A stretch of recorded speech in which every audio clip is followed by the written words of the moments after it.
Bon, le refuge dans lequel on a dormi hier soir. Et puis là, on attaque la montée au col. Allez, le soleil se lève.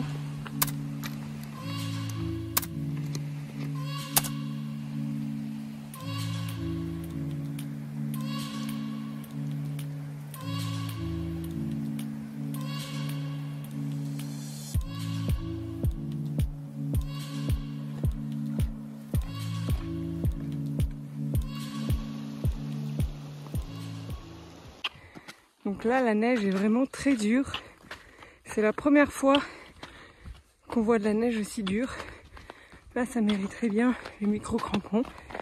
Mais bon, c'est juste un petit névé, ça passe quand même. Donc voici le col de Chavières ici. Donc on a toute cette neige à passer.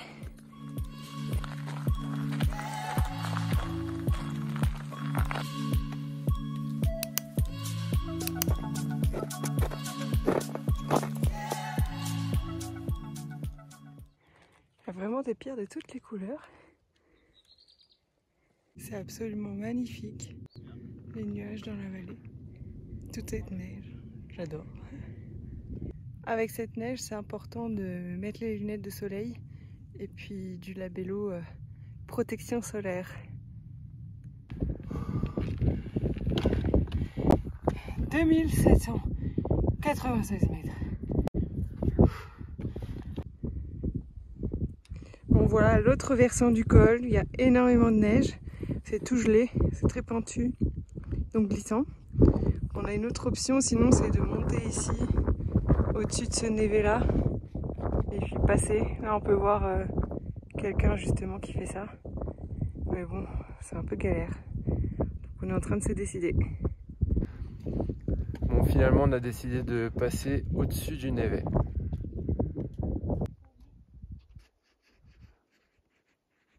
Maintenant, on doit rejoindre le sentier.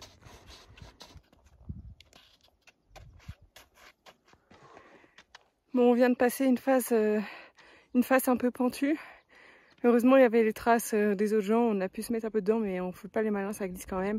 Là, franchement, normalement, c'est crampons obligatoires. Mais bon, on arrive quand même à progresser.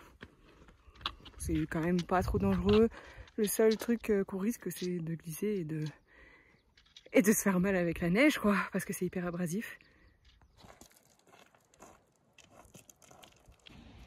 Ça, c'est un obus. Et de très grosse taille. Hein. Wow.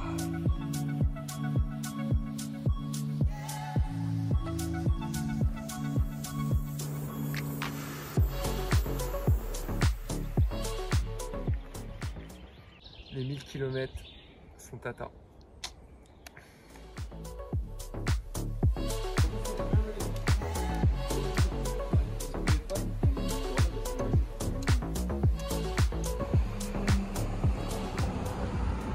Bon, on essaie de retrouver notre chemin. Je sais pas, il y avait des éboulements, du coup il y a eu des déviations, donc là on essaie de retrouver l'Hexatrek. Donc là on emprunte un peu des sentiers inconnus. Là on marche le long de l'autoroute pour rejoindre le passage souterrain qui nous permet de passer en dessous et d'aller de l'autre côté.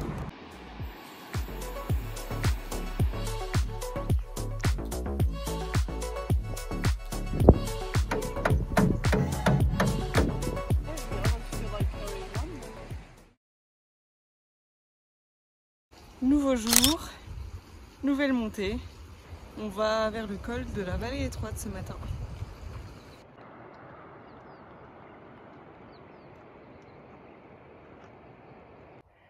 Aujourd'hui c'est la journée des cols. On a 4 cols à passer.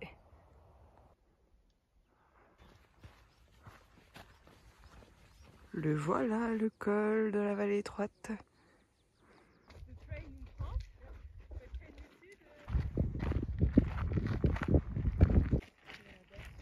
Donc aujourd'hui on est parti sous le soleil, donc c'est super agréable, ciel bleu et on peut apercevoir le mont Tabor au loin.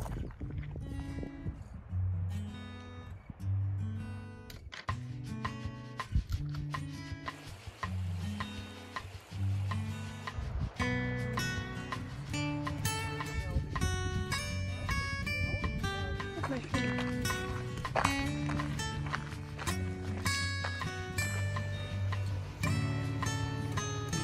Next time. It was a brown.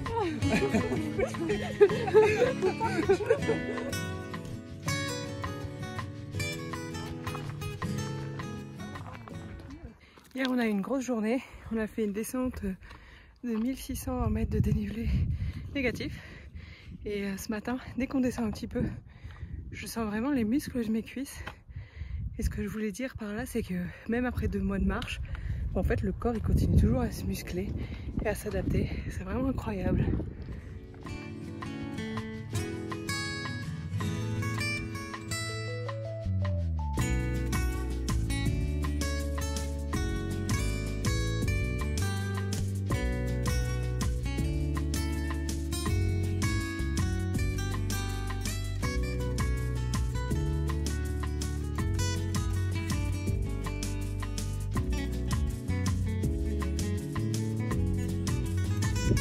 On va monter là-haut, col du lac Blanc.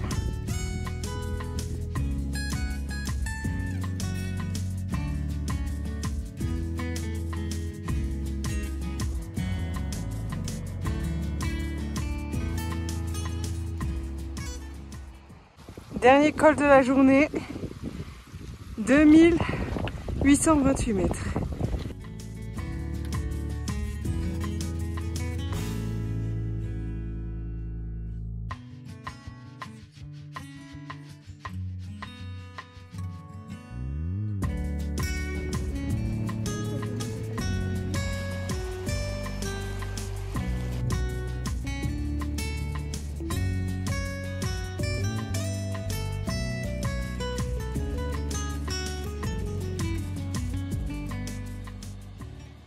On a besoin de transporter de l'eau pour notre bivouac de ce soir. Alors j'ai testé un nouveau système d'accroche. Un chameau.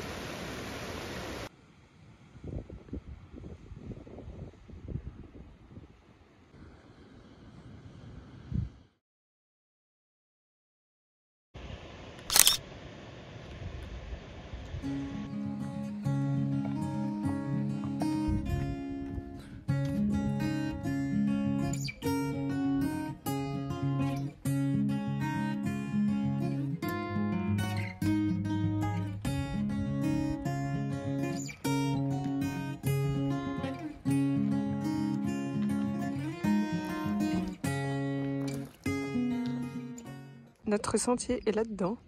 En fait, il n'y a pas de trace. On doit sûrement monter là-haut. Donc là, on est en pleine épreuve de skyrunning. 0 trace. Normalement, apparemment, il y a des drapeaux, mais ils sont invisibles. On se prend pour des moutons et c'est tout droit, jusqu'en haut. Notre but, ça va être d'essayer de viser la grosse pierre là-haut. Non mais là, c'est bon. Eline est devenue trop forte, je peux plus la suivre là. Elle est prête pour enchaîner des trails.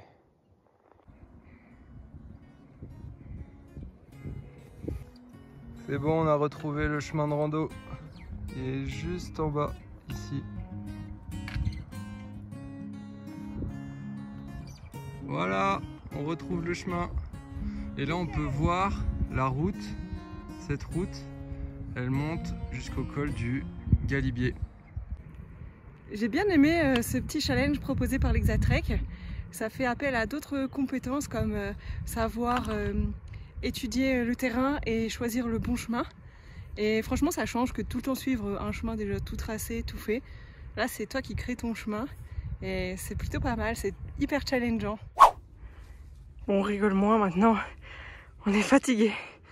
C'est hyper technique quand même comme chemin. Mais bon, maintenant on a les petites points orange qui nous permettent de suivre la trace. C'est plus facile. Ah. L'aventure continue sur ce trail du Galibier avec des pentes plutôt pentues pour arriver au col. Bon, on a fait une belle montée verticale, là c'était vraiment tout droit. dans la caillasse. Impressionnant. S'il fallait descendre ça, c'est pas évident.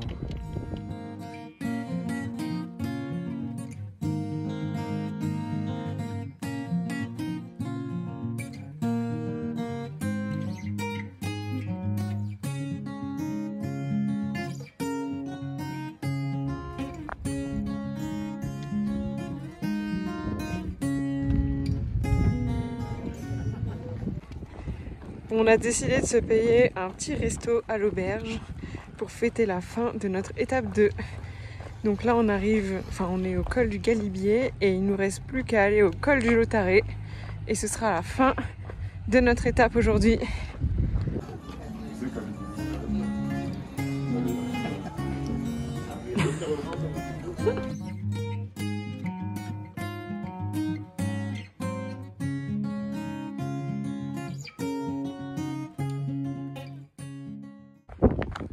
Direction le col du Lautaret. Point final de notre étape 2 sur l'Exatrek. Oh, c'est fou, c'est fou, c'est fou, c'est fou.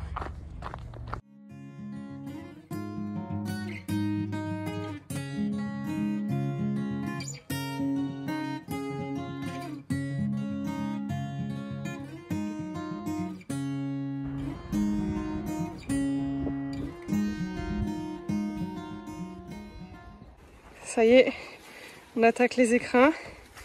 La première chose que l'on constate, c'est la végétation. C'est pas du tout la même. On n'a jamais eu autant de verdure aussi haut quoi.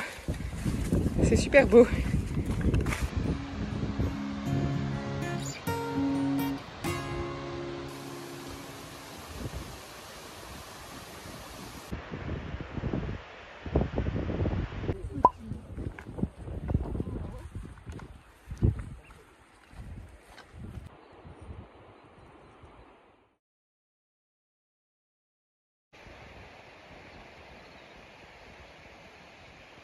Bon, hier soir, on est arrivé à un refuge.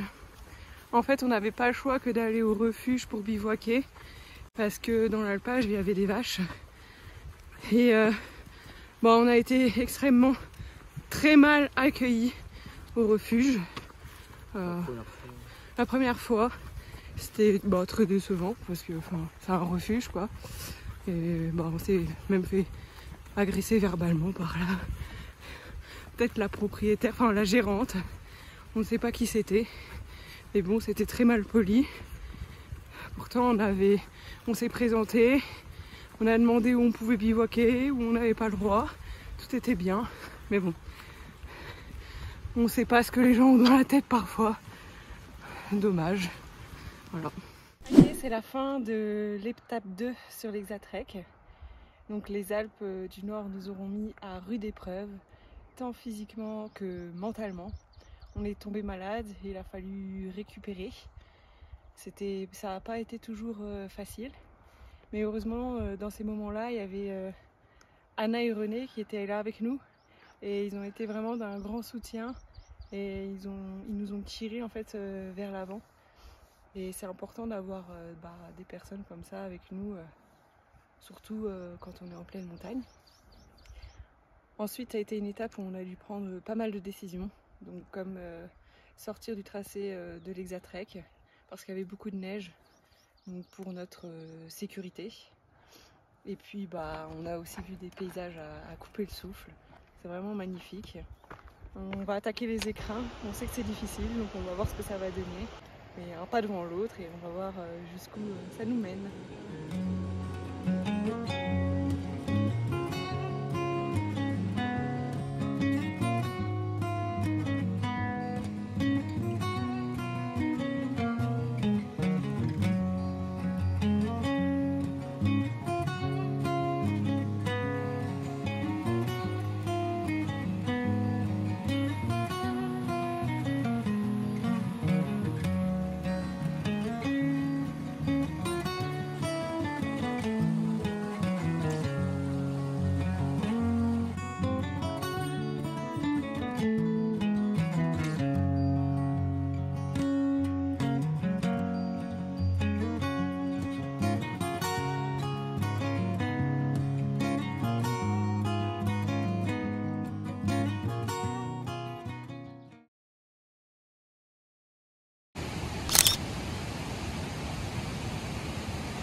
Bon, on a à peine commencé la journée, ça fait déjà 2 fois qu'on se trompe de route.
Ça va, Raph?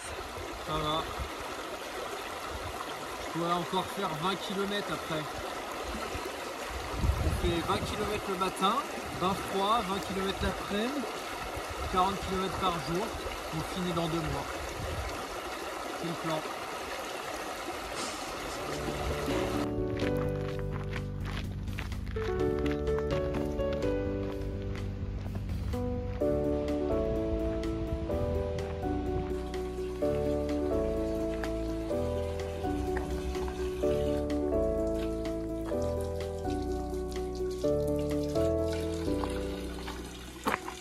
Ça permet de bien se rafraîchir. On va essayer d'éviter les insolations car elles nous ont bien fait perdre du temps dans les Alpes. Donc on va éviter les coups de chaud.